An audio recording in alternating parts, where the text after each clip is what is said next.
Madame, Monsieur, bonsoir. Comme tous les dimanches, vous avez donc rendez-vous avec votre émission Scène de presse.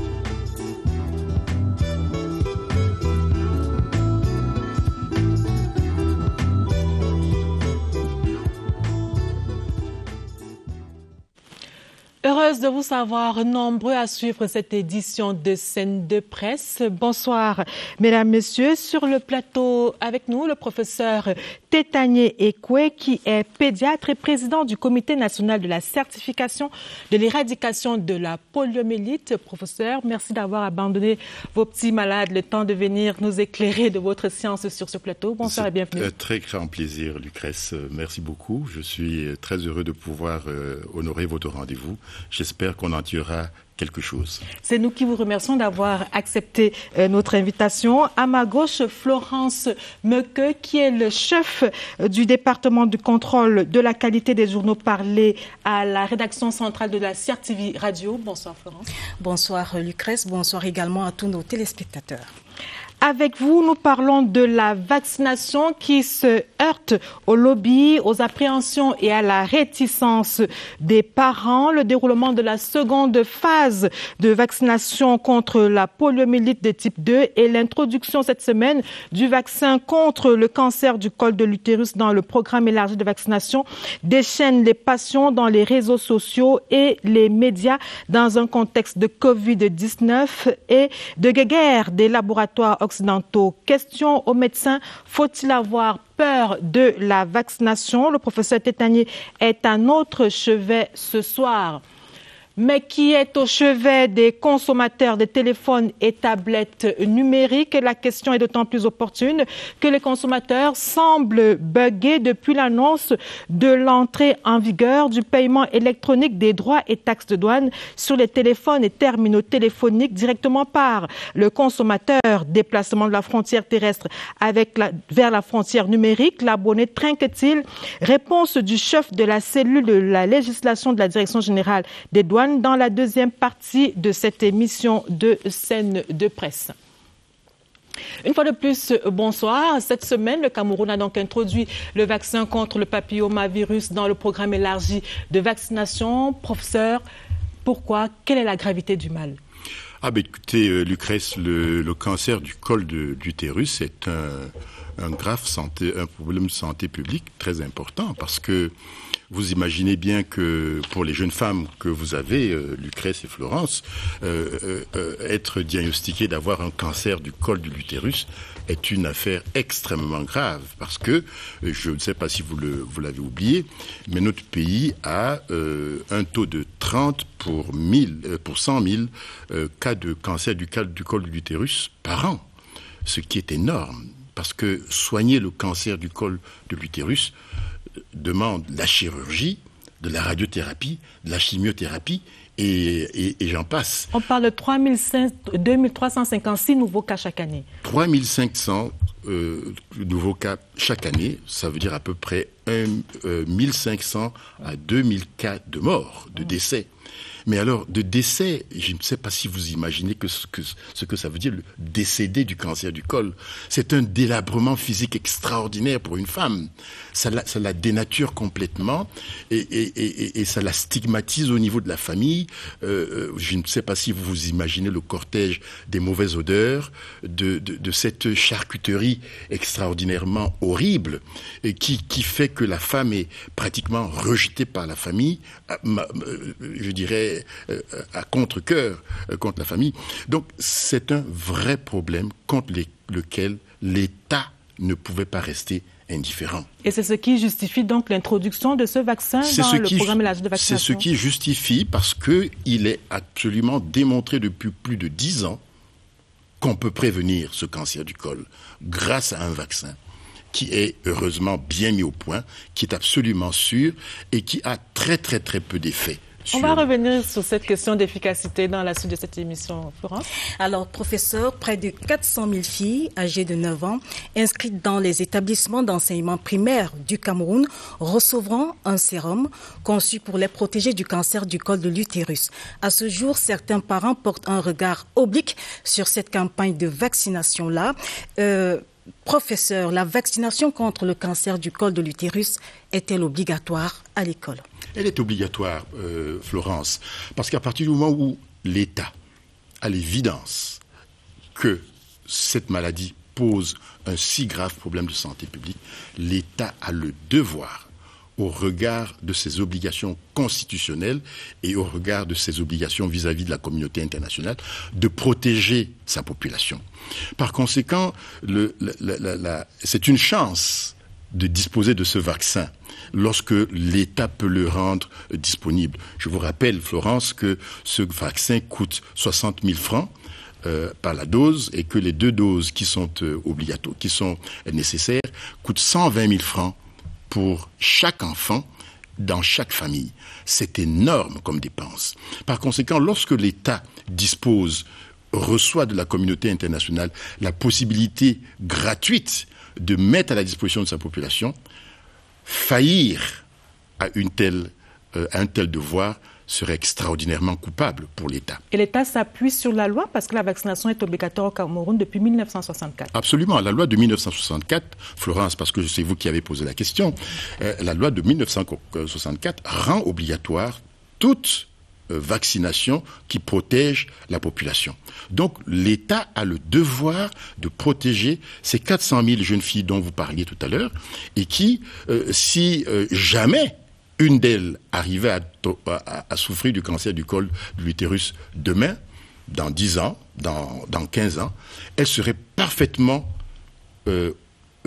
outillée pour accuser et drainer l'État devant les tribunaux parce que l'État aura failli à son devoir de protection qu'implique la Constitution. En clair, les parents n'ont pas d'autre choix que de faire vacciner leurs enfants. On se souvient qu'il y a quelques jours, il y a une image qui a été virale sur les réseaux sociaux. Ce médecin qui essayait de faire vacciner un enfant contre la vie de ses parents.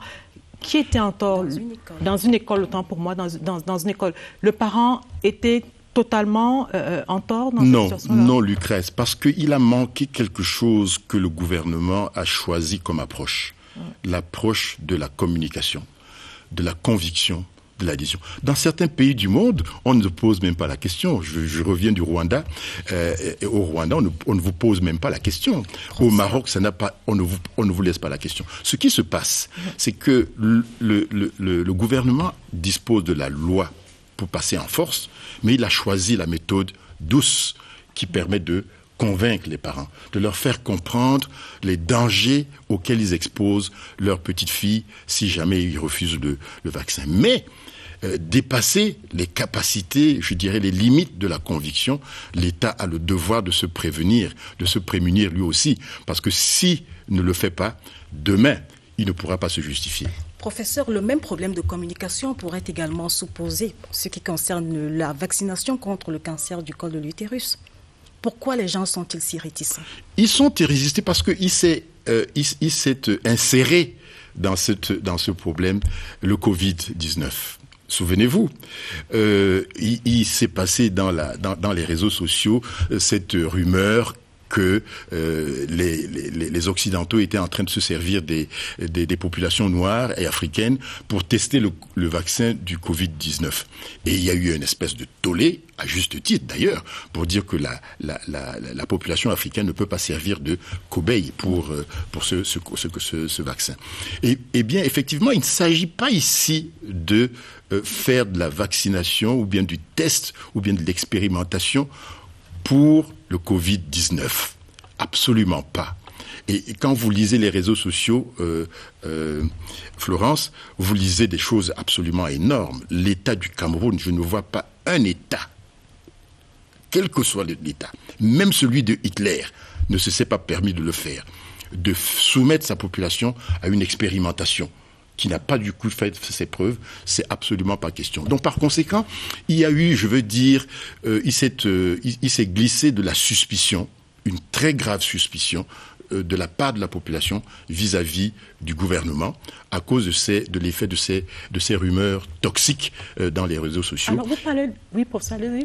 Il n'est pas question, c'est-à-dire qu'en réalité, les parents sont hésitants, ils refusent parce qu'ils croient qu'on est en train de faire de l'expérimentation déguisée lorsqu'on leur offre la vaccination contre le cancer du col. Alors, cette suspicion dont vous parlez, professeur, n'est pas qu'entretenue par les Camerounais dans un contexte de Covid. Cette suspicion, on la vit même de l'autre côté, outre-Atlantique. On a le professeur Henri Joyeux qui est contre ce vaccin-là parce qu'il estime que ce vaccin, tant pour moi, n'immunise pas à 100% contre le papillomavirus. Il parle de 70% seulement. Lucrèce, j'ai beaucoup de respect pour le professeur Joyeux, mais je vous rappelle que le professeur Joyeux a lui-même été, radié de l'ordre des médecins de France et qu'il a perdu la qualification de venir nous donner des leçons parce que je n'ai jamais vu le professeur Joyeux, urologue de son état, lorsque j'étais doyen, nous offrir la possibilité même de former des urologues camerounais. Je suis étonné de voir... Là n'est pas la question, professeur. Oui, je veux dire que le professeur Joyeux se permet de venir nous intoxiquer avec ces rumeurs qui ne sont absolument pas prouvées. Il est absolument clair, Lucrèce, que le vaccin anti-papillomavirus est sûr. Et il est sûr à 99% sur les souches 16, 18 et sur les souches... On ne parle que de 4 souches, professeur. Et de la souche il y en a 6 et 11. Il y en a 29. Voilà. Il y en a 29. Mais les souches qui sont, je dirais,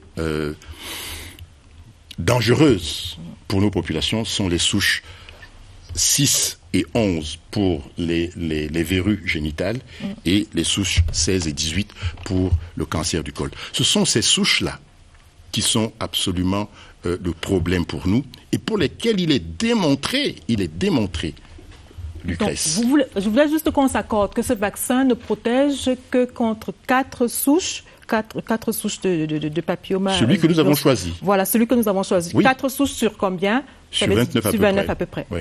Oui. Professeur, vous parlez avec beaucoup d'aisance des bénéfices de ce vaccin. Quels sont les effets secondaires? À quoi s'exposent nos filles qui seront vaccinées? Il y a très peu d'effets secondaires, Florence. Je vais vous dire, il y en a beaucoup moins que quand vous prenez du paracétamol ou bien de l'aspirine. Il est certain que lorsqu'on fait une piqûre avec ce vaccin, il y a un peu de douleur, c'est vrai.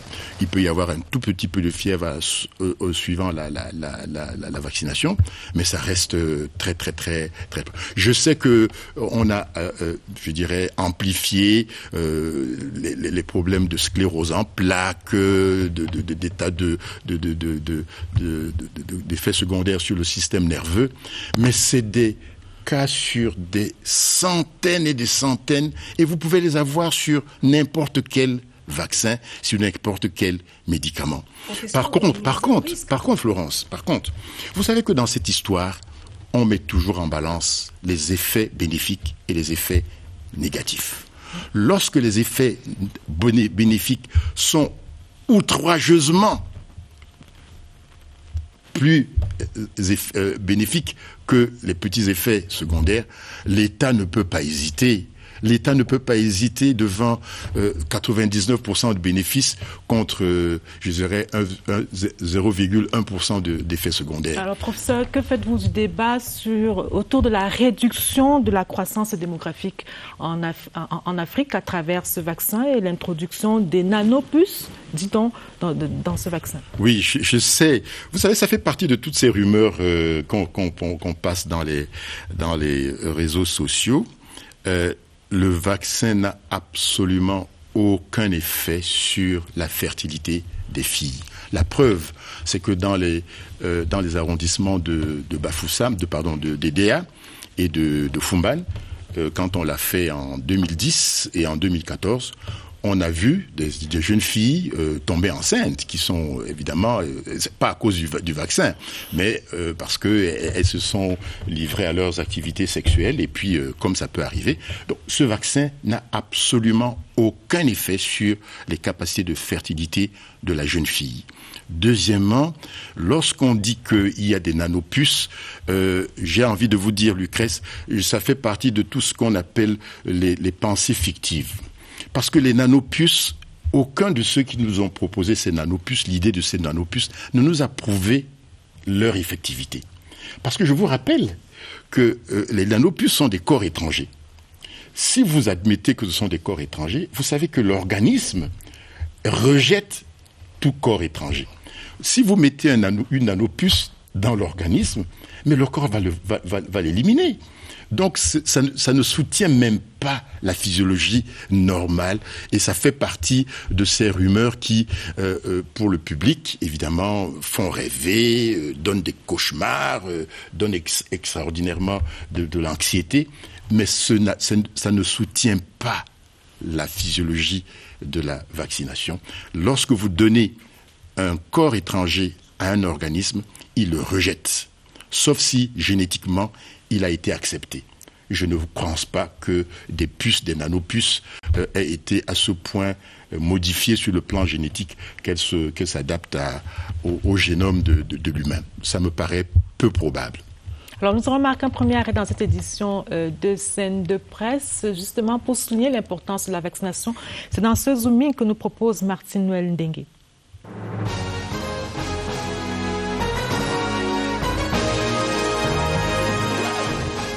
La vaccination sauve des vies, le gouvernement l'affirme.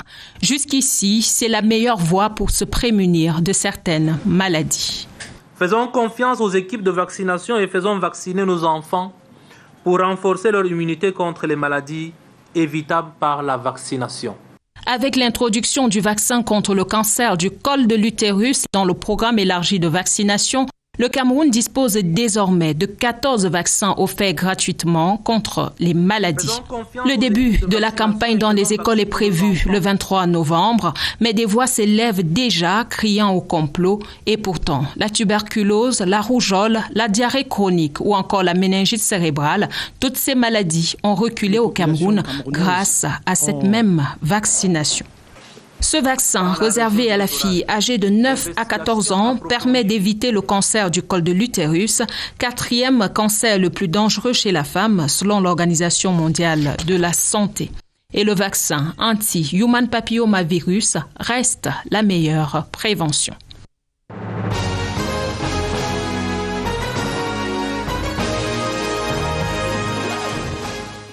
Merci Martine Noël Ndengue. Elle a donc parlé là des filles de 9 à 14 ans. Professeur, oui. Pourquoi seulement les filles de 9 à 14 ans? Parce que les filles de 9 à 14 ans d'âge ne sont pas supposées, et même l'épidémiologie de notre pays montre que ces filles-là n'ont pas commencé à avoir des activités sexuelles. Parce que les facteurs de risque, parmi les facteurs de risque majeurs de ce cancer du col de l'utérus, il y a l'activité sexuelle. Notamment l'activité sexuelle avec plusieurs partenaires. Quand ces activités sexuelles commencent tôt, ça favorise l'émergence du cancer du col. Vous avez vu, il y a des images qu'on n'a pas pu vous montrer ici, mais qui montrent très très bien. On ne pourra pas les avoir. Mais vous auriez vu, Lucrèce, que ce vaccin, que ce virus commence de façon très anodine et que ça commence par de petites taches des leucorrhées, donc ce qu'on appelle des pertes blanches, mais qu'après cela, ça commence avec des saignements. Donc, lorsque la jeune fille fait sa petite toilette, enfin la jeune fille, la dame, c'est généralement la femme de l'âge de Florence, je ne lui souhaite pas, mais ça peut arriver. Quand vous avez ces pertes blanches très fréquentes et que vous trouvez un peu de saignement, vous devez absolument et obligatoirement aller consulter un gynécologue. Professeur, à quel moment faut-il s'inquiéter, puisque vous parlez justement des symptômes cliniques de la maladie? Si j'étais gynécologue, j'en parlerais avec toute autorité, mais je reste médecin. C'est connu, toute leucorrhée persistante chez la femme, chez la jeune femme, et surtout lorsque cette leucorrhée s'accompagne d'un petit saignement, il faut considérer que la possibilité d'un cancer du col est à éliminer. Et l'autre prévention, c'est faire le frottis. Le frottis, c'est votre gynécologue qui le fait parce que vous êtes venu le voir précocement. Ça me permet de rappeler, Lucrèce, que le problème du cancer du col a ceci de vicieux. C'est que le col de l'utérin est caché par rapport à la verge qui est, elle, visible. Par conséquent, le cancer du col se développe de façon insidieuse chez la jeune femme. Et il prend du temps. Et par conséquent, lorsqu'elle commence à s'inquiéter, il est probablement déjà un peu tard. Donc ça veut dire quoi? Ça veut dire que, permettez que le pédiatre vous le dise de façon un peu profane, mais ça fait partie de ma culture de médecin, la femme qui a commencé à avoir des relations sexuelles doit se faire voir régulièrement par un gynécologue. Parce que le gynécologue va pouvoir faire cet examen qui permet de voir s'il y a des leucorrhées et ou bien s'il y a des leucorrhées saignantes qui sont généralement les signes prémonitoires du cancer du col. Et justement, professeur, pourquoi faire vacciner la jeune fille âgée de 9 à 14 ans alors qu'après on a la possibilité justement de contrôler cette maladie, de la détecter à temps à travers le frottis? Mais oui, Lucrèce, vous pouvez vous en parler, vous, parce que vous êtes en ville. Vous êtes en ville, vous êtes une dame qui peut se permettre des consultations gynécologues, chez le gynécologue. Mais combien de femmes peuvent se le permettre? Combien de jeunes femmes peuvent se le permettre? C'est pour ça que le gouvernement ici, le ministère de la Santé, ne veut pas prendre ce risque, d'autant plus que ça coûte cher. Toutes ces opérations, faire des frottis de col, faire des examens de gynécologique, aller subir des examens, ça coûte très très cher. Alors que lorsque la fille a été vaccinée entre 9 ans et 14 ans, elle est prémunie. Même si elle entre en contact avec le papillomavirus, elle sera prémunie parce qu'elle aura développé ses anticorps contre ce cancer et ce cancer n'aura pas la possibilité de se développer dans son corps. Vous me permettez d'aborder là un aspect, professeur. Quels sont les facteurs déclenchants de la maladie? Causes génétiques, mauvaise alimentation, sexualité précoce. Quels sont les facteurs à risque? Les facteurs à risque sont pas très très nombreux. Il y a d'abord le fait d'avoir des rapports sexuels, je dirais, avec plusieurs partenaires. La mauvaise hygiène, n'est-ce pas? Le fait de ne pas se nettoyer, de ne pas assurer l'hygiène de cette partie extrêmement intime que concernent que représentent les parties génitales de la femme. Et puis le tabac. Le tabac est un facteur de risque qui est extrêmement bien reconnu. Et puis le HIV, vous savez, le HIV a toujours sa place dans toutes ces maladies-là. Donc vous voyez donc qu'il y a là un ensemble de facteurs de risque qui peuvent être absolument prévenus, mais ici, Florence, j'insiste sur le fait que chez la petite fille, entre 9 et 14 ans, nous avons prévenu tous ces risques quand l'enfant a été vacciné en 2 doses de ce vaccin. Une session de rattrapage est possible pour celles qui ont un âge avancé? Malheureusement, vous savez que ce vaccin coûte cher. Le gouvernement ne dispose pas d'une cagnotte inextensible pour pouvoir financer ces opérations de vaccination. Par conséquent, et c'est là peut-être qu'il faut attirer l'attention des parents. Si vous faites rater cette opération, cette occasion de protéger votre fille, vous devrez malheureusement payer le prix. Parce que quand vous avez raté cette occasion entre 9 ans et 14 ans, le gouvernement va vous dire, écoutez, je vous avais bien donné la possibilité dans toutes les écoles de la République, entre 9 ans et 14 ans, vous pouvez protéger votre petite fille contre le cancer du col. Si vous ratez cette tranche d'âge, vous devrez payer le coût de la vaccination. Ça veut dire 120 000 francs au moins pour les 2 doses. Et je vous rappelle que ce vaccin est tellement efficace, Lucrèce, que dans les pays développés, les femmes de votre âge se sont même permis de le faire, de le subir, de l'acheter et de le subir parce qu'il est tellement efficace qu'on a démontré aux États-Unis, en Suède et en Norvège, parce que ce sont les pays qui sont, je dirais, qui ont le pouvoir d'achat, les femmes qui ont réussi à se faire vacciner contre ce cancer du col par le vaccin se sont vu prolonger la vie et l'incidence du cancer du col. Professeur, ce vaccin a également été retiré de certains pays, le cas du Japon. Notamment le Japon, oui, mais vous savez, le Japon, je voudrais vous rappeler que le niveau de vie au Japon peut leur permettre d'accepter, je dirais, vous savez qu'il y a des pays dans lesquels on ne vaccine plus contre la tuberculose. En France, en Belgique, en Suède, on ne vaccine pas contre la tuberculose. Alors que chez nous, il est obligatoire de se vacciner contre la tuberculose. Pourquoi ? Mais parce que notre gouvernement a fait la différence entre faire le diagnostic de la tuberculose, soigner la tuberculose et la prévenir. Il n'y a pas match, comme on dit.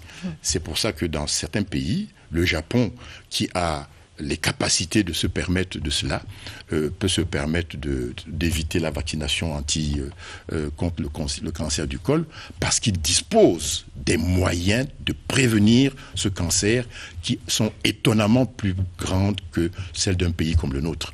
Professeur, les infections à papillomavirus sont une exclusivité féminine. Les hommes n'en souffrent pas? Non, les hommes en souffrent. Je regrettais tout à l'heure que vous n'ayez pas vu les images. Lucrèce, je le regrette beaucoup. Mais les verrues affectent bien la verge de l'homme. Et par conséquent, et je voudrais dire que je n'ai pas honte de reconnaître que le papillomavirus est transmis à la femme de façon sexuellement transmissible, et que si la femme, c'est l'homme qui le transmet, et par conséquent, dans certains pays, lorsque les moyens le permettent, on vaccine aussi le garçon. Il est possible qu'un jour, peut-être que lorsque l'épidémiologie l'aura permis, le gouvernement pourra permettre que les petits garçons soient aussi vaccinés contre. Mais ce serait une mesure de prévention absolument logique, rationnelle et acceptable. Alors, professeur, la situation de polémique actuelle illustre quand même un déficit de communication. Pourquoi vous, les scientifiques et les officiels, ne travaillez pas à rassurer davantage les parents? Vous avez raison, Lucrèce. Nous avons, je vais vous accepter ce terme, nous avons le reproche d'être impatients, peut-être un peu impatients. Et nous n'avons pas privilégié la communication, que le nouveau ministre de la Santé, d'ailleurs, met un point d'honneur à nous rappeler. Il a d'un côté la possibilité de passer en force, par exemple, pour aller vacciner, mais il préfère l'approche communicationnelle, adhésion, conviction des parents, et puis leur demander eux-mêmes de demander la vaccination quand ils ont été convaincus de ce que nous venons de tout à fait évoquer tout à l'heure. Alors, il y a la communication autour du cancer, du vaccin contre le cancer du col de l'utérus, mais il y a également la communication autour du vaccin contre la poliomyélite. Alors, oui.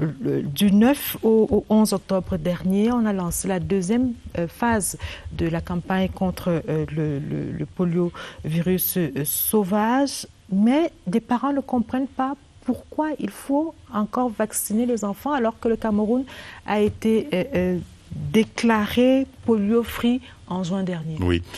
Lucrèce, il faut bien comprendre ce qui s'est passé avec le vaccin poliovirus. Ce vaccin a été découvert en 1985 par un grand monsieur, le docteur Sabine, qui a mis au point ce vaccin oral qui est fait de 3 souches, le type 1, le type 2, le type 3, du vaccin du virus qui a été atténué. Il n'a pas été tué, il a été atténué. Par conséquent, il y a eu un pari.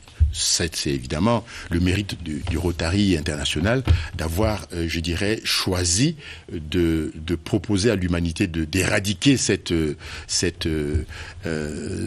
poliomyélite. Mais après que le Rotary international l'ait fait, tous les autres pays sont venus et ils ont fait un pari. Ce pari est simple, Lucrèce. Le pari est celui-ci. Lorsqu'on donne ce vaccin trivalent contenant le type 1, 2, 3, il traverse le tube digestif de l'enfant et il détermine dans l'organisme de l'enfant des anticorps qui vont bloquer l'entrée d'autres virus 1, 2 ou 3. Mais le virus est éliminé dans l'organisme et dans l'environnement et il va remplacer le virus polio sauvage. C'est très important de savoir cela. Et que ce qui se passe actuellement, et qui est un phénomène absolument commun dans la plupart des pays du Sub-Sahara, et même en Inde et en Chine, ils ont eu le même phénomène. Lorsque vous approchez l'éradication, il se développe dans l'environnement, des virus circulants qui sont dérivés du vaccin que vous avez utilisé. Et lorsque l'immunité de la population générale, celle des enfants de 0 à 15 ans, est un peu insuffisante, ce virus a la capacité de muter. Et quand il mute, il retrouve une certaine virulence et peut, dans certaines conditions, déterminer des paralysies flasques qui font penser à celle de la poliomyélite sauvage. Par conséquent, le défi que nous avons aujourd'hui, Lucrèce, et nous voulons expliquer ça aux parents, c'est que le fait d'avoir été déclaré pays polio-free ou bien pays à statut ayant éradiqué la polio ne nous dispense pas, ne nous protège pas contre ce phénomène que je viens de vous décrire tout à l'heure, et que nous avons intérêt à continuer à vacciner. Et le ministre, d'ailleurs, insiste dessus, le professeur Leké, la présidente de la commission régionale de la polio, insiste dessus. Nous devons continuer à vacciner. Pourquoi ? Parce que quand nous vaccinons, nous renforçons l'immunité des enfants. On les rend encore plus les enfants de 0 à 5 ans. C'est de 0 à 5 ans. On les rend encore plus résistants à ces virus circulants et qui, faute de pouvoir entrer dans l'organisme, meurent dans l'environnement. Quand ils meurent dans l'environnement, ils disparaissent. Mais je voudrais profiter de l'occasion, Lucrèce, parce que vous m'en donnez l'occasion, pour dire que lorsque nous avons utilisé ce vaccin, plus tard, dans la plupart des pays, on passe à une phase où on utilise un vaccin injectable. Nous n'y sommes pas encore. Mais nous allons y arriver. Nous sommes au niveau du vaccin oral. Et ces vaccins oraux, les parents doivent comprendre qu'ils ont intérêt à le donner aux enfants. C'est là que, une fois, et parce que c'est le Covid encore est venu nous perturber la sauce. Parce que les parents ont pensé que oui, les réseaux sociaux leur ont dit que, attention, ces gens-là sont en train de faire encore de l'expérimentation, ils sont en train de faire ceci, cela, ce qui est absolument faux. Et il faut que la population retrouve la confiance dans son gouvernement. Une population qui perd la confiance dans son gouvernement, dans ce que lui propose son gouvernement, est une population qui est un peu perdue. On ne peut pas imaginer que le gouvernement puisse autoriser des opérations qui sont contre l'intérêt de la population. C'est pas possible. Merci, professeur. C'est entendu. Votre message, je l'espère, est passé. Madame, Messieurs, nous allons marquer donc un autre arrêt dans cette édition de Scène de Presse. Paiement des droits et taxes de téléphone. Qu'est-ce qui heurte? Question aux journalistes dans la rubrique édito. Merci.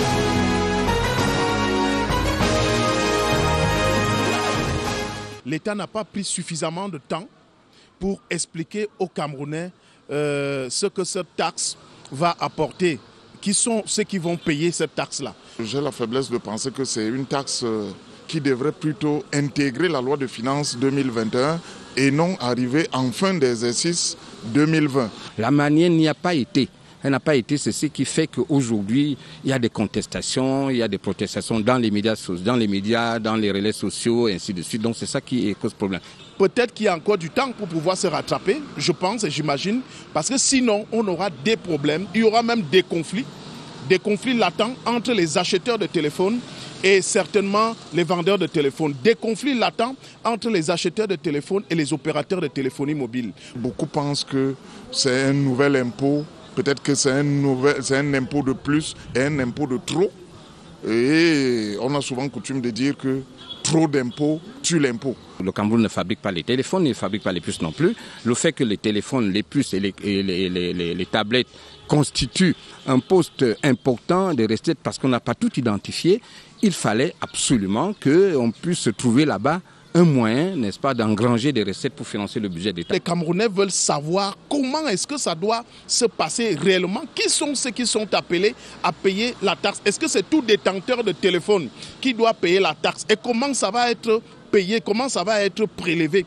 Autant d'informations que les Camerounais n'ont pas. On s'est seulement rendu compte un matin, 2 ministres ont signé un communiqué disant que dans 15 jours, on vous informe que vous allez payer 33%, n'est-ce pas, de votre poche pour les tablettes que vous allez utiliser, pour les téléphones portables que vous allez utiliser, pour les puces que vous allez utiliser. Non, c'est pas tout normal. Cela nécessite davantage qu'il y ait des explications auprès des populations et notamment auprès des consommateurs, une très bonne communication pour que tout le monde puisse adhérer à cette mesure qui peut être salutaire pour les caisses de l'État puisque la douane a perdu beaucoup de milliards en une année. Et on comprend très bien, le Covid-19 est passé par là.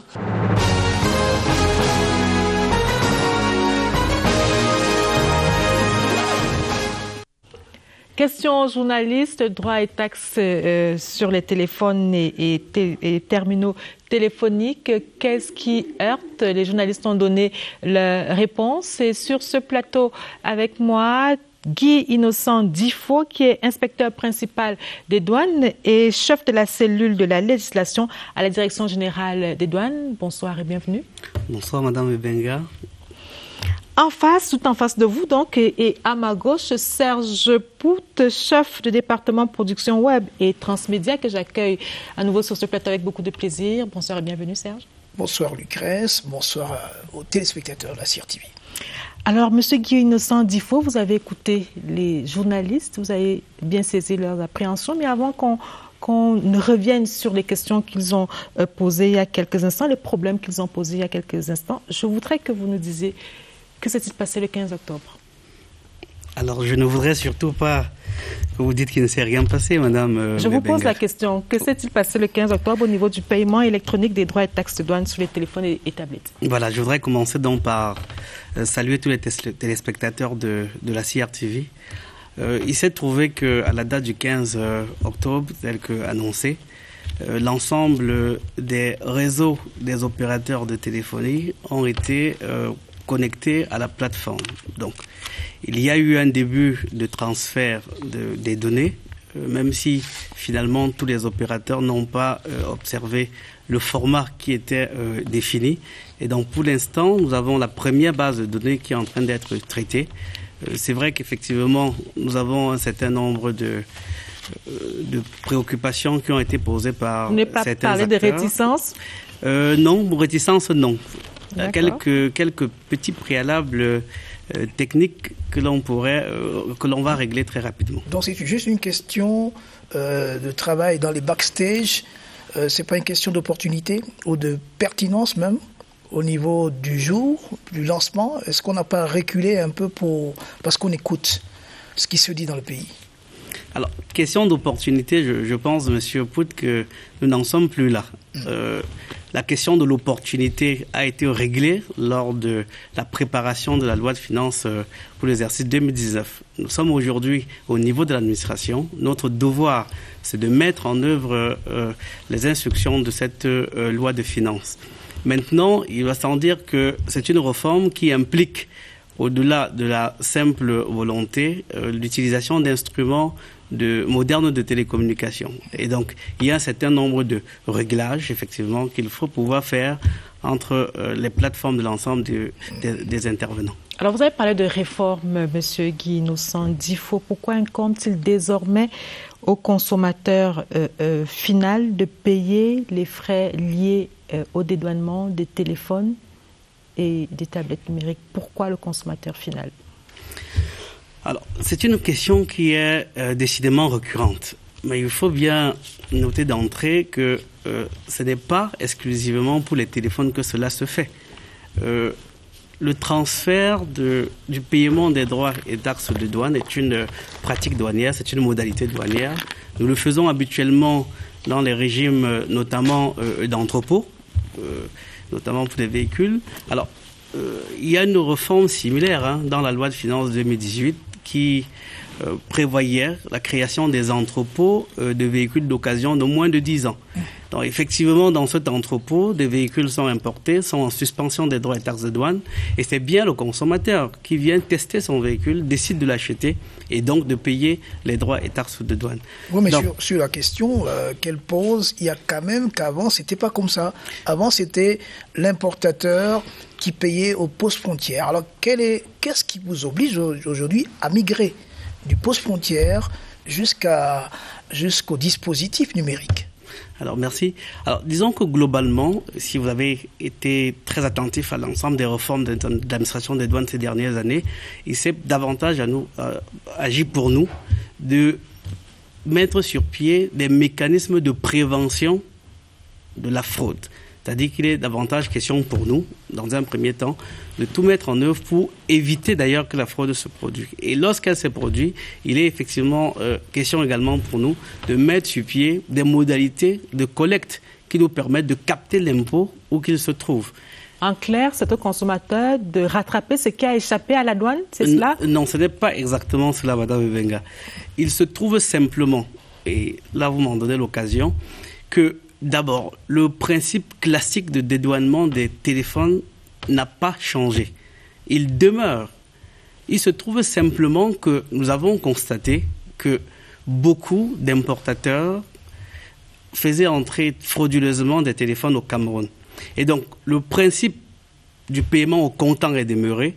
Et ce sont ceux qui vont faire entrer essentiellement des téléphones par des voies frauduleuses qui seront rattrapées par la plateforme. C'est bien ce qu'il faut expliquer au Cameroun. Est-ce qu'on ne peut pas vous faire le reproche, le procès, de faire payer aux consommateurs vos incapacités? Il y a le constat de ce que la fraude est grande, elle prend des proportions fortes, on sait ce qui se passe au niveau des frontières avec la contrebande, mais vous préférez l'option, la solution numérique, le numéro du numérique, et le consommateur est mélangé à l'importateur. Est-ce qu'il ne fallait pas d'abord, enrichir les contrôles physiques au niveau des frontières avant de choisir l'option numérique? Alors, vous avez tout à fait raison de ce point de vue, mais je voudrais bien vous faire noter que cette réforme ne supprime pas les contrôles aux frontières. Pour vous donner quelques statistiques, par exemple, entre 2019 et 2020, à nos jours, l'opération Alcomi, par exemple, Alto Commerce illicite que nous avons mis sur pied, a saisi à peu près 39 000 téléphones. Cela représente un grand effort. Mais il se trouve que le téléphone, en tant que marchandise, est particulièrement difficile à contrôler. Il est très facile de les dissimuler. Les modes opératoires sont nombreux. Aujourd'hui, on importe des kits, des oreillettes, demain des batteries, ainsi de suite. Et au petit coin du quartier, on les rassemble et on a un téléphone. Alors, pour nous, il y a une réalité constante, c'est que dans un chemin commercial à la fin, l'opérateur supporte bien l'ensemble des coûts qui ont jonché la marchandise. Guy Nosandifo, si un importateur a réussi à échapper à la douane au moment de faire entrer sa marchandise, est-ce qu'il n'y a pas moyen de le suivre après? On voit bien des opérateurs, des douaniers suivre les gens, on va dire, entre guillemets, dans les quartiers. On vous voit bien dans les quartiers. Pourquoi ce n'est pas possible pour les importateurs de téléphones? Pourquoi on ne les suit pas jusque dans leurs magasins? Lorsque vous voyez entrer des centaines et des centaines de coques, des centaines, des milliers de batteries, ça ne vous parle pas au niveau de la douane? Madame Ebenga, c'est un effort considérable qui est fait, je vous l'ai dit. Il y a une question d'adéquation entre les coûts déboursés pour une opération et les gains qu'on peut en tirer. Je ne sais pas si humainement il est possible de suivre l'ensemble des importateurs de téléphones. Alors, nous avons fait un constat, vous m'en donnez l'occasion.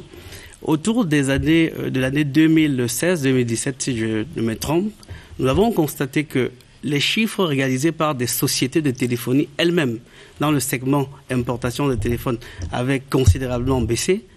Nous sommes rapprochés de ces entreprises et qu'est-ce que nous avons constaté?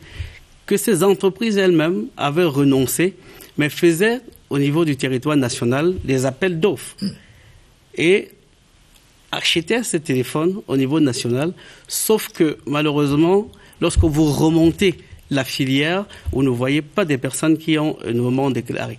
Alors, il y a eu des investigations plus profondes qui ont été menées et croyez-moi, en général, c'est des entités qui disparaissent aussitôt que le contrôle a commencé. Alors, vous le faites pour résoudre les problèmes des opérateurs de téléphonie mobile ou alors pour résoudre vos problèmes, notamment les pertes de recettes enregistrées dans le secteur de 24 milliards à moins de 100 millions, 24 milliards en 2004 à moins de 100 millions en 2017? Nous essayons, Madame Ebenga, de régler les problèmes de tout le monde. D'abord, pour l'État... Est-ce que vous êtes dans votre rôle? Je vous explique. D'abord, pour l'État, il est question effectivement de recouvrer l'impôt qui est perdu à la porte sur ce téléphone, mais aussi il est question, à travers cette mission régulatrice, de s'assurer que tous ceux qui importent des téléphones les payent. Cela nous permet de jouer à fond cette mission régulatrice et donc de nous assurer qu'il y a une saine concurrence entre les opérateurs d'un même segment d'activité. Alors, ôtez-nous d'un doute. Est-ce que les consommateurs vont effectivement être prélevés de 33% sur le téléphone payé? Est-ce que ça va peser sur les poches du petit possédant? Alors, vraiment, permettez-moi de commencer par dissiper une mauvaise information qui a été répandue. Premièrement, il n'y a pas une taxe supplémentaire de 33% qui a été instaurée. Nous avons simplement dit qu'il s'agissait d'une modification du système de collecte des droits et taxes de douane. Donc ces 33% ont toujours existé. Ils sont constitués essentiellement de 10% du droit de douane qui relève de la CEMAC, nous le savons. Et il y a également la TVA, plus les centimes additionnels communaux qui sont à 19-25%. Nous pouvons citer les autres taxes comme le prélèvement OADA et ainsi de suite. Donc ces prélèvements-là sont des prélèvements qui ont toujours existé. Il s'agit simplement de s'assurer aujourd'hui que tout téléphone qui rentre sur le territoire national a effectivement acquitté cet impôt. Alors, est-ce que c'est un problème de syntaxe sur la taxe? Non, je ne dirais pas. Non, de communication, est-ce qu'on a mal communiqué? Mais est-ce qu'on a écouté tout à l'heure la réaction des journalistes, hein? Ils ont évoqué les communiqués conjoints des deux ministères. Est-ce qu'on a vraiment mal communiqué sur les 33%? Ou est-ce que vous faites un peu l'adoucisseur pour calmer? Vous avez entendu les cris d'orfraie, les gens qui disent mais on ne veut pas trop d'impôts. Rassurez-nous, s'il vous plaît. Je voulais rassurer M. Pout, il n'y a pas d'impôts nouveaux, il n'y a pas de taxes nouvelles sur les téléphones. Est-ce que vous n'êtes pas en porte-à-faux avec le Code des douanes, notamment en ce qui concerne les articles 23 et 134 qui demandent d'imputer les droits de douane aux consommateurs et non aux importateurs et non aux consommateurs? Non, madame. Est-ce que vous êtes avec ces règles-là? Non, madame Ebenga, le Code des douanes est très prolixe en ce qui concerne les bases de taxation. Mais quant à la personne qui est chargée d'acquitter les droits et taxes de douane, nous avons toujours laissé la liberté que toute personne puisse venir payer. Vous importerez votre véhicule, vous validerez votre déclaration. Dès que cela est fait, n'importe qui viendrait payer à la caisse du receveur des douanes que nous admettrons ces ressources. A-t-on les garanties que la mise en œuvre de cette réforme ne va pas créer une inflation? Est-ce que vous contrôlez bien tous les détaillants et importateurs sur le marché? Est-ce qu'on est sûr que ça ne va pas peser? Je dirais non. Alors, globalement, j'ai insisté tout à l'heure pour dire que le schéma classique d'importation n'a pas été supprimé. Donc, l'importateur d'hier qui a quitté les droits et taxes de douane continuera à le faire et vendra son téléphone au même prix. Il se trouve maintenant que vous avez à côté un autre qui faisait rentrer ces téléphones de façon frauduleuse. La seule obligation qui est aujourd'hui faite, c'est d'informer l'opérateur, enfin le consommateur qui achète un tel téléphone sur le statut dédouané ou non de cet appareil. Donc, le consommateur qui achète un téléphone non dédouané est tout à fait préparé à devoir payer les 33%, avec en bonus, et c'est ce qu'il ne faut pas oublier, la possibilité de les payer de façon échelonnée. Bon, est-ce qu'il est préparé? On ne le sait pas vraiment. Je voudrais vous poser cette question qui nous vient d'un téléspectateur. S'agissant de la frontière numérique, comment comprendre qu'elle concerne les téléphones portables qui sont les biens physiques et devraient pourtant par nature relever de la frontière au sens conventionnel du terme? Non, je réinsiste, Madame Dedenga. Nous avons simplement modifié une modalité de collecte d'un impôt. Et cela n'est pas nouveau dans la technique fiscale. Il y a 3 ans, souvenez-vous, c'est la Direction générale des impôts qui, cette fois-là, nous rappelait qu'on pouvait prélever les droits et taxes par exemple, les droits de timbre automobile à travers les compagnies d'assurance. On a eu un levé de bouclier similaire. Alors, aujourd'hui, 3 ans plus tard, nous sommes tous contents de ne plus pouvoir aller nous aligner dans un centre des impôts. Nous sommes tous contents de ne plus être interpellés en route. Il n'y a plus de fausses vignettes. L'État s'en est tiré avec d'importantes ressources. Ça concerne le Camerounais moyen, mais là, il s'agit des Camerounais ordinaires qui ont des téléphones de 10 000, de 15 000, et ainsi de suite. Mais et on va justement permettre à nos téléspectateurs d'écouter les consommateurs. Que pensent-ils de cette réforme? Les griefs des consommateurs sont portés par Kaljob, qui est le président de la Fédération des associations des consommateurs des produits et services des télécommunications et TIC. Job Kaljob est en focus en cette édition de Scène de Presse.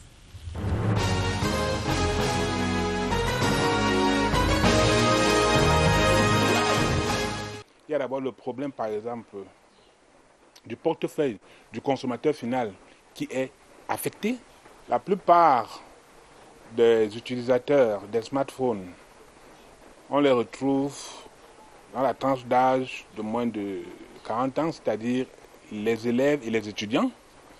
Alors, dans l'application effective au quotidien, il est question, par exemple, de prélever 165 francs à chaque abonné.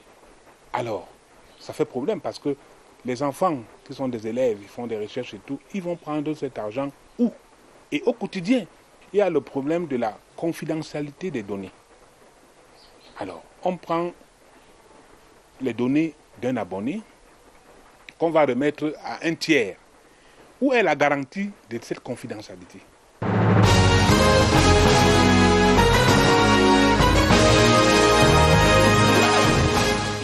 Alors, Monsieur Difo, qu'est-ce que vous répondez à Monsieur Kaljob? Alors, vraiment, pour parler des consommateurs, je voudrais noter que l'ensemble des consommateurs ne partagent pas cette position.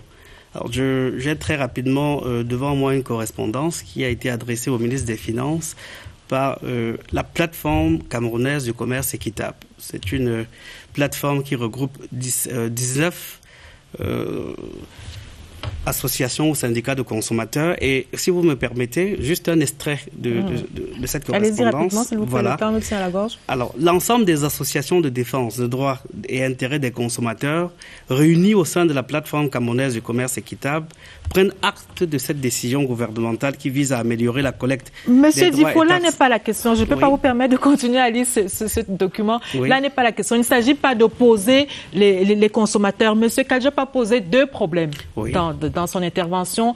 Ceux qui sont amenés à payer cette taxe, parfois, on retrouve des enfants, des élèves et des étudiants. Où prendront-ils cet argent? Deuxième problème posé, la protection des données. Qu'est-ce que vous répondez à cela? Notamment la question portant sur la protection des données qui est confiée à une plateforme créée par un tiers.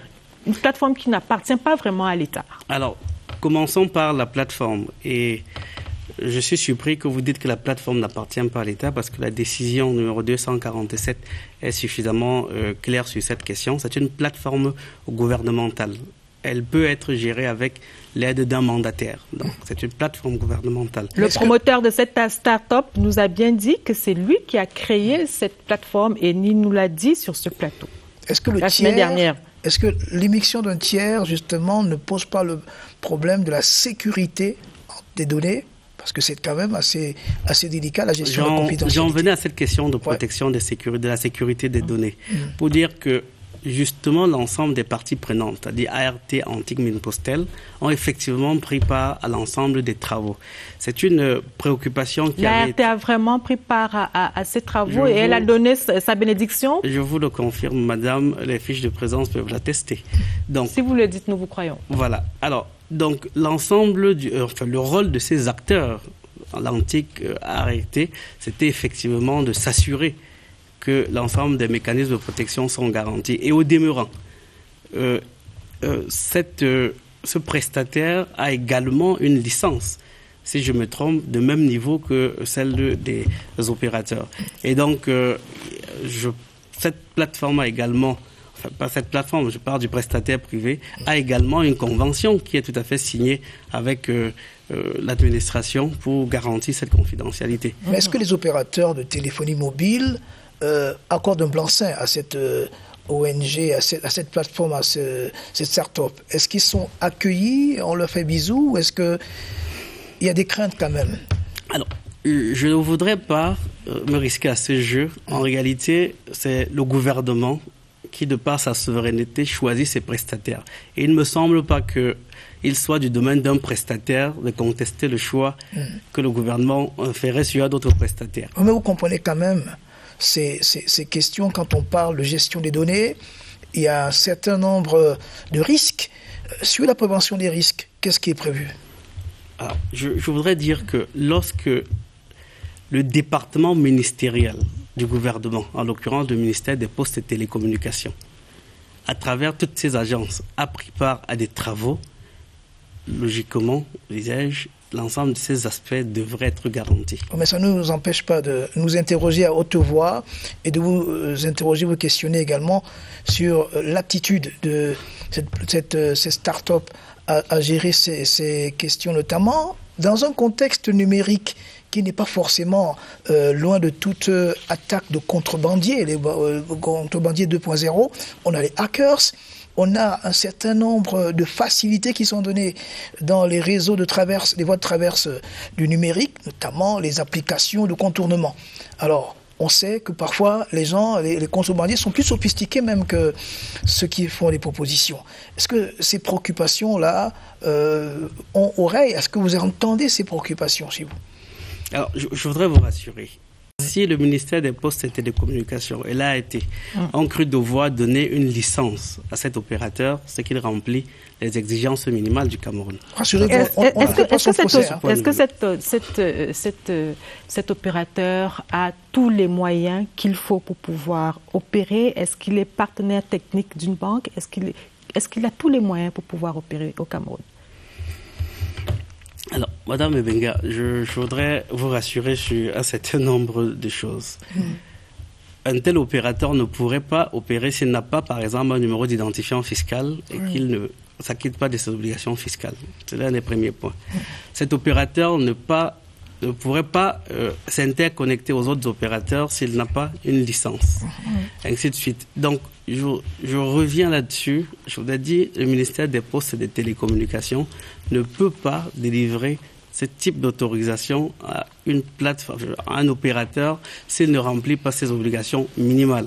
C'est noté. Je voudrais qu'on continue, Serge, si vous permettez. Je voudrais que nous parlions du mode de paiement. Le gouvernement a choisi le crédit de consommation pour payer cette taxe-là. Est-ce qu'on ne pouvait pas faire autrement? Pourquoi le crédit de communication? Est-ce que le crédit de communication est une monnaie dans le sens camerounais du terme dans le cadre de cette opération? Alors, permettez-moi de commencer par l'article 7e de la loi de finances pour l'exercice 2019. C'est cet article-là qui consacre ce mécanisme comme moyen de prélèvement, en tout cas de paiement des droits et taxes de douane. Je pense que vous faites référence à une abondante information qui a circulé sur les réseaux sociaux, faisant notamment appel au règlement de 2003 sur les systèmes et moyens de paiement en Afrique centrale. Mais vous aurez certainement, il ne vous a pas échappé. Le texte du 4 avril 2003. Tout à fait. Mais ce règlement de 2003, effectivement, a été modifié le 21 décembre 2016. C'est désormais le règlement numéro 03/16 qui régit ces aspects-là. Et il est très clairement indiqué, après la définition qui est donnée aux moyens de paiement, que ceux-ci comprennent notamment. Donc, le notamment, il est bien illustratif. Ce n'est pas, une liste limitée. Donc, de toute façon, il y a une option légale qui est déjà consacrée. Et je pense que cette question ne devrait plus se poser. Elle ne devrait plus se poser, Monsieur Guilfo, autant pour moi, sauf que c'est sur ce règlement de 2003 que se basent les opérateurs économiques pour ne pas les opérateurs de téléphonie, pour ne pas vraiment appliquer la réforme. Frédéric Debord, qui est le directeur général de Orange, sans publicité, confiait à nos confrères cette semaine que la mise en œuvre de cette loi ne pourra être effective qu'une fois les obstacles juridiques, techniques et opérationnels levés, et il s'appuie justement sur les dispositions de l'article 12 du règlement CEMAC dont vous avez parlé du 4 avril 2003, le crédit de communication qui stipule que le crédit de communication n'est pas considéré comme un moyen de paiement et ne peut par conséquent être utilisé pour s'acquitter du paiement des droits de douane.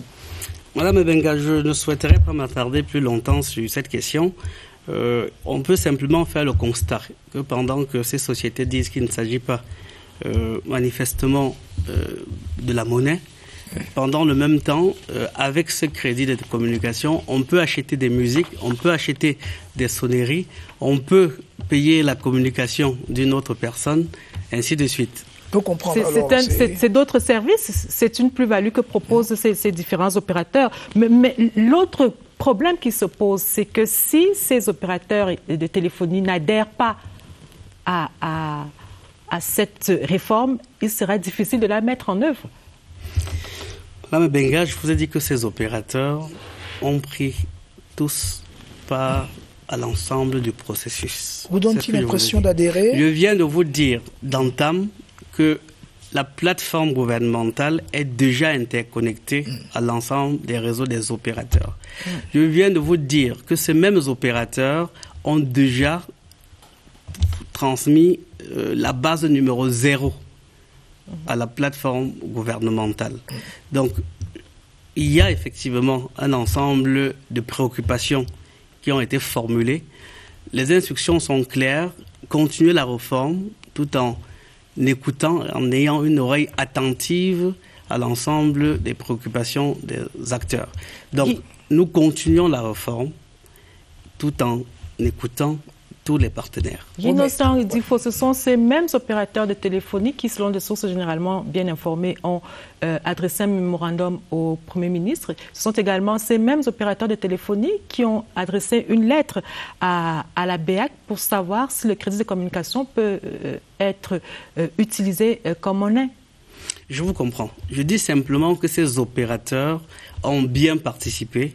Ces opérateurs continuent le processus, même s'il est vrai que ces opérateurs ont posé un certain nombre de doléances qui sont examinées dans le cadre de ces travaux. Alors, leurs doléances, vous considérez ça comme des précautions avant la caution? Je ne dirais pas ainsi. Mais est-ce que vous comprenez? Est-ce que vous comprenez les exigences qui visent à améliorer? Est-ce que pour vous, il fallait quand même qu'ils vous disent on va pas aller comme ça, sans vous dire quelles sont nos réticences? Ces réticences sont-elles importantes? Serge. Ces exigences sont-elles importantes pour que la mayonnaise prenne? Non. Je ne sais pas pourquoi je m'attelle à vous le redire. Vous nous dites qu'en principe, ça va, mais on se rend compte que derrière, il y a des gens qui reculent un peu, qui se disent on ne va pas aller comme ça. Ces opérateurs n'auraient pas accepté le paramétrage à la plateforme. Ces opérateurs n'auraient pas transmis de base de données s'il s'agissait d'exigences préalables. C'est ce que je m'attelle à vous expliquer. Ces opérateurs ont attiré l'attention sur une ou deux petites difficultés qu'il serait indiqué de régler. Mais il y a une convergence de vues entre le gouvernement et eux quant à la mise en place de cette plateforme. Voilà. Et je vous disais tout à l'heure, Madame Ebenga ne m'a pas permis de donner lecture de ce bout de phrase qui était très important. Non, je ne vous permettrai pas de donner lecture de ce bout de phrase parce que nous devons écouter une autre personne. C'est Monsieur Delors Magellan Kamgen, qui est président de la Ligue camerounaise des consommateurs, qui dit que les associations de consommateurs n'ont pas été associées à cette décision. Nous l'écoutons.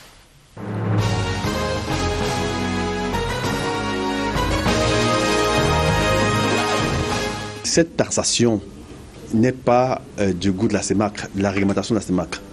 La CEMAC demande aux douanes des pays membres de pouvoir s'adresser, traiter, opérer avec les importateurs et non les consommateurs. Ensuite, le gouvernement camerounais n'a pas pris la peine de respecter le processus en ce qui concerne ce type d'action. C'est-à-dire la loi cadre numéro 2011/012 du 6 mai 2011 portant protection du consommateur qui intègre le droit à la représentation du consommateur. Donc le consommateur doit être représenté aux concertations sur des questions, des problématiques qui le concernent lui. Ensuite, il doit avoir le droit à l'information. Le droit à l'information, il fallait une campagne d'information préalable avant la mise en œuvre de cette mesure.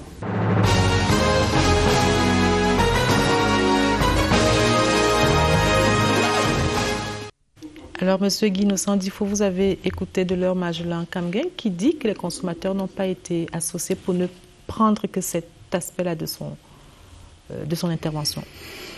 Alors, il a parlé également de communication. Oui. Alors, je voudrais commencer, si vous me permettez, par ce bout de communication. En réalité, il y avait tout à fait un programme de sensibilisation et d'information. Il s'est trouvé simplement que les réseaux sociaux se sont rapidement... Vous avez été pris de court. Voilà. Ou de vitesse. Voilà. Nous avons été pris de vitesse sur ce segment. Il faut... Alors, ensuite, maintenant, s'agissant de la concertation préalable, ils le savent, nous sommes habitués de ces concertations. Il se trouve simplement que dans cette réforme en particulier, il n'y avait pas un impact spécifique sur le consommateur du moment où ce n'était pas un nouvel impôt. Oh, mais ça, nous n'incitions pas. C'est vous qui pensez ça comme ça, mais vous voyez que les réactions, les réactions un peu partout montrent qu'il était important de. Oui. J'en viens. Il ne s'agissait pas en vérité d'un nouvel impôt, on l'aurait fait très rapidement. Nous avons, juste comme je l'ai dit tout à l'heure, modifié le système de collecte de cet impôt. Au demeurant, et je vous l'ai dit tout à l'heure, le ton est quelque peu dissonant aussi.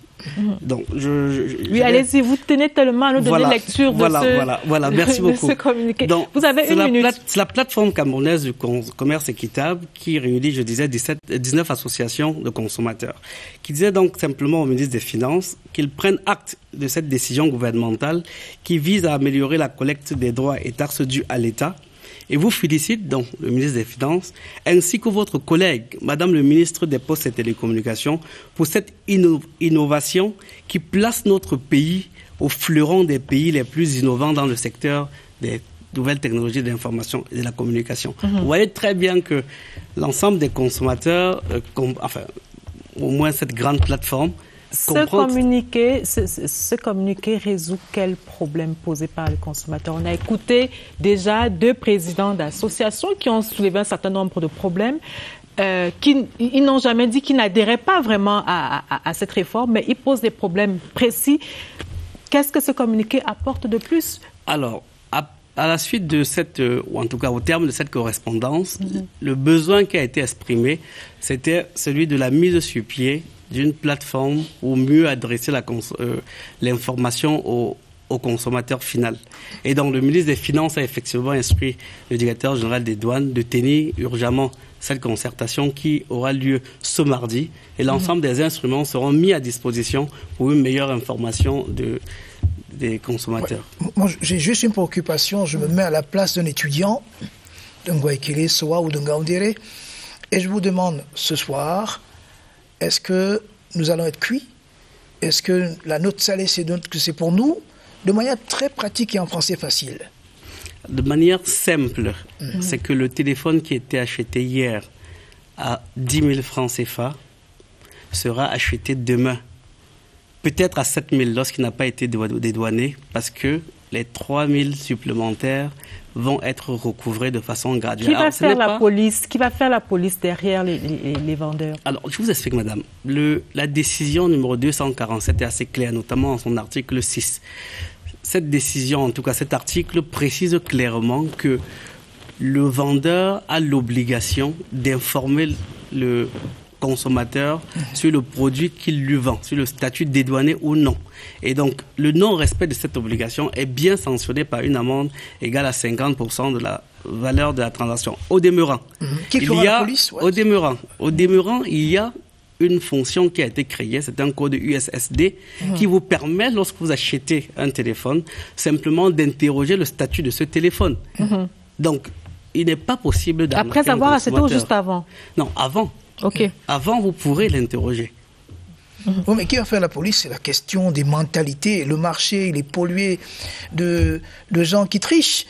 Comment faire pour que nous qui sommes face aux vendeurs, nous croyons les mots du flatteur? Vous savez, tout flatteur vit aux dépens de celui qui l'écoute. Ce que je vous dirais, c'est que finalement, le statut dédouané d'un téléphone deviendra un argument commercial.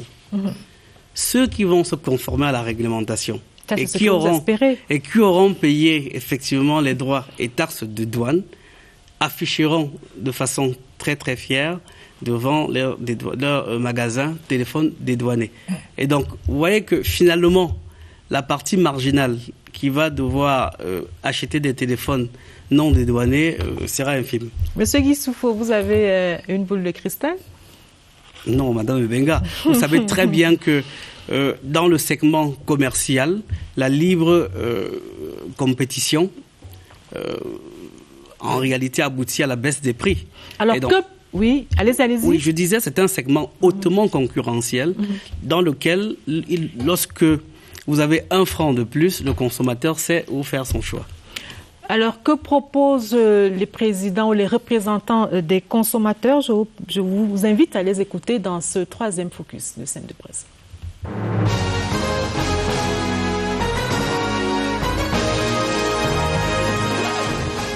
Nous souhaitons vivement qu'on reste à la situation statut quo ante, c'est-à-dire qu'on prélève cette taxe chez les importateurs à la base. Une campagne d'information sur 1 an, un autre type de prélèvement.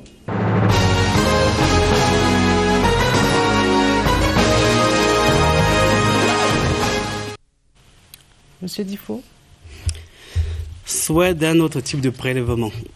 Alors, je dois avouer que lors des multiples travaux, il y a eu un recensement d'un ensemble d'options à configurer. Et le gouvernement a fait le choix de cette solution parce que ne voyez pas simplement derrière la modalité de collecte des droits et taxes de douane, c'est une plateforme gouvernementale qui a beaucoup d'autres fonctionnalités. Par exemple, il sera toujours possible pour la direction, à la DGSN, de suivre directement les téléphones qui ont été volés. Il sera facile à travers cette même plateforme, de suivre des escrocs qui utilisent le même téléphone en changeant plusieurs puces, de les identifier. Il y a plusieurs vertus. Alors, je vais peut-être prendre l'exemple du Mali. Le Mali a une plateforme pareille. C'est vrai que pour l'instant, c'est la partie surveillance qui a été habilitée. La partie téléphone a été écartée parce qu'il y a eu des remous sociaux. Non, pas parce qu'il y a eu effectivement... Parce qu'il y avait la présidentielle approchait et cette partie a soulevé quelques remous. Je vous laisse assumer vos propos, Madame Ebenga. Tout à fait, toujours, je les assume, ne vous en faites pas. Voilà, toujours est-il que cette option surveillance ayant été libérée, le mois qui suivait, on a par exemple vu les chiffres, les déclarations fiscales des opérateurs de téléphonie triplées. Donc c'est autant d'options que le gouvernement a souhaité aménager pour la plateforme. Donc cette réforme peut être un moyen, mais pas une fin. Nécessairement. Alors, vous avez pris l'exemple malien, vous ne voulez pas parler de la plateforme dans son versant téléphone qui a été écartée pour les raisons que vous et moi connaissons. Il y a l'exemple libanais qui a été cité sur ce plateau la semaine dernière par le promoteur de cette plateforme, de cette start-up. Sauf que les Libanais utilisent la monnaie et non la vraie monnaie et non les crédits de communication. Pourquoi le Cameroun ne ferait pas autant? Il ne faut pas multiplier les modèles, c'est ça? Alors, vous attaquez là la souveraineté fiscale des États. Chaque État a le choix du modèle qui lui convient. Donc, le Cameroun a fait... Ce qui convient au Cameroun, c'est les crédits de communication? Le gouvernement, pour l'instant, a fait ce choix, compte tenu des échanges avec ses partenaires, pour voir s'il y a lieu de faire un nouvel aménagement. Mais pour l'instant, c'est le choix qui a été fait. C'est le choix qui semble être le plus facile. D'ailleurs, peut-être un exemple. L'exemple ougandais. Vous avez, non, juste un exemple. Vous avez un téléphone qui a une valeur de 10 000 francs CFA. Les droits attendus sont à peu près 3 300 francs CFA. On vous offre une option pour ceux qui n'ont pas suffisamment de ressources pour l'acheter en cash, de payer de façon graduelle. Le prélèvement, il est à hauteur de 0,5% par jour.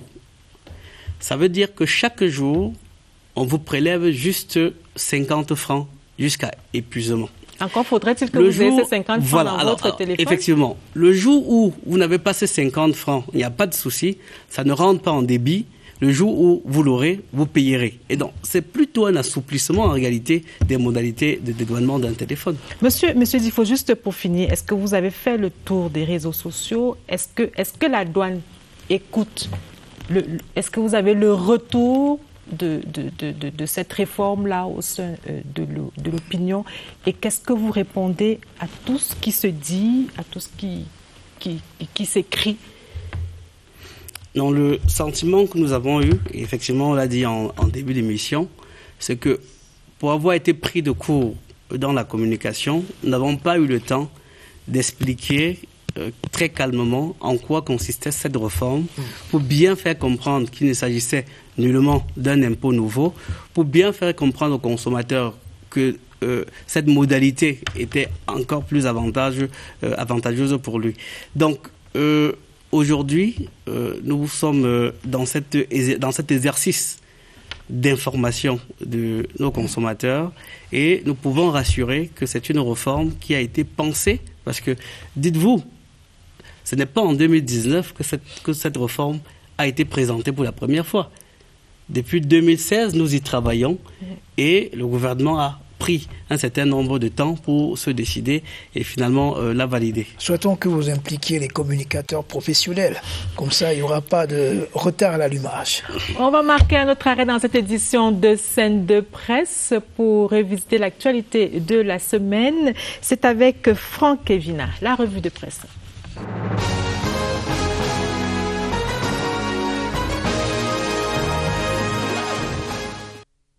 Le récent communiqué du Haut Commissariat des Nations Unies aux droits de l'homme sur le Cameroun est un tissu de contre-vérité. Cameroun Tribune l'a affirmé après la déclaration du ministre de la Communication à ce sujet. René Emmanuel Sadi, apportant la réponse du gouvernement, a dénoncé une prise de position partiale, subjective et biaisée sur la situation de Maurice Kamto et de certains militants du MRC. Face à cette désinformation sur le Cameroun, le quotidien bilingue national a lancé une alerte à l'infox, une pernicieuse pratique menée par certains Camerounais installés au pays et à l'étranger. Dernier fait à l'actif de ces chantres du chaos, la production d'articles de presse truqués, annonçant une prétendue intervention militaire d'un pays ami au Cameroun. Une posture malsaine à condamner, comme ces bandes de voyous qui sèment la terreur à Douala. Selon le quotidien Le Jour, ces délinquants envahissent certains quartiers de la capitale économique et y font la loi. Un bouillon de microbes qui sèment panique et désarroi, vandalisent et agressent avec des armes blanches, indique Mutation.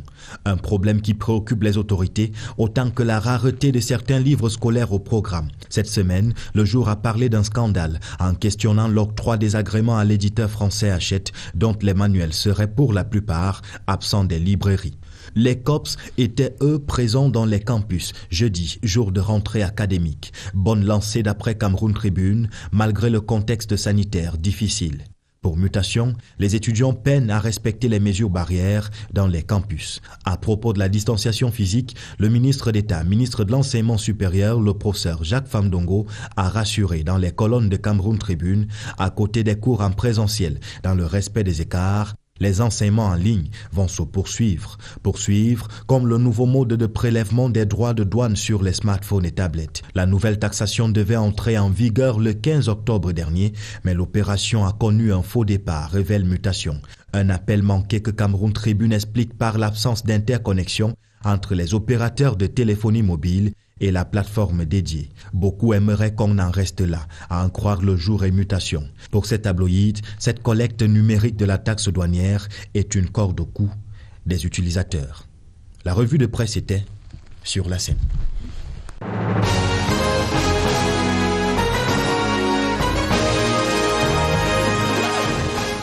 Et à présent, retrouvons Daniel Menanga pour les unes du lundi. Bonsoir Daniel. Bonsoir Lucrèce, bonsoir à vos panélistes, chers téléspectateurs. C'est un plaisir de vous retrouver avec Cameroun Tribune pour démarrer. Un chiffre à la une, 230 000 emplois en 2020 concernant les investissements publics. Le chiffre représente les prévisions qui ressortent d'une étude présentée par le ministère de l'Emploi et de la Formation professionnelle et le Bureau international du travail pour cette année marquée par la crise du Covid-19, proposition des secteurs à fort potentiel.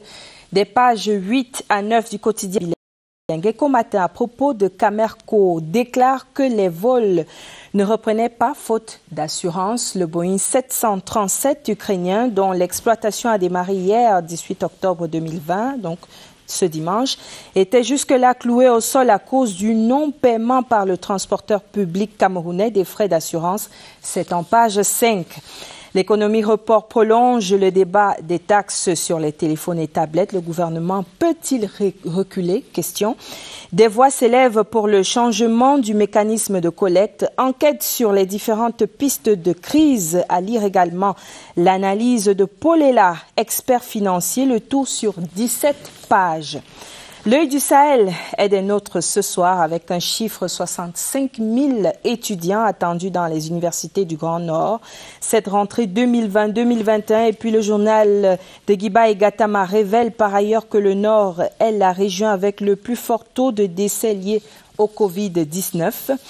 Défi actuel revient sur cette déclaration. La régie du dragage est une pourvoyeuse de revenus, dixit chez Jones Yembe, PCA du PAD, selon le président du conseil d'administration du port autonome de Douala. La mise en service de la régie déléguée du dragage permettra à la plateforme portuaire d'économiser 103 milliards de francs CFA par an. Intégration, anticolonialisme et lutte d'indépendance, l'héritage du Che Guevara africain. Intégration a nommé Wungli Masaga, alias commandant Kisamba, décédé le 17 octobre 2020 à Yaoundé. Panafricaniste convaincu, il a participé au plus grand combat du continent de son époque. Puis projet intégrateur de la CEMAC, le journal de Thierry, dont vous invite à déguster le bon cru de Paris, des pages 6 à 7.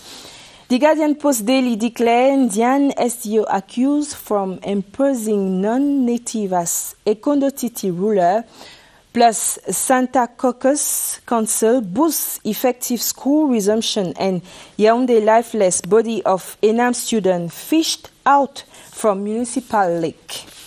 Ladies News reparle de la Journée mondiale de la femme rurale 2020 avec le MINCAF, le ministère des Domaines du Cadastre et des Affaires foncières, qui entre dans la danse. Illustration avec la remise solennelle des copies de titres fonciers aux femmes après une causerie éducative.